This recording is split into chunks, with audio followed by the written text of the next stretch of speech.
அம்மன் கோயில் வாசலில் கோடி சமம் கூடுதம்மா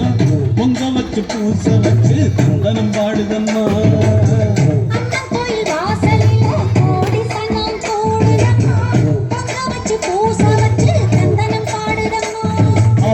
கணக்கையும் கணக்கையும் பார்த்து வச்சிருக்கா இப்ப யார் கணக்கு நியாயம் தீர்த்து வச்சிருவா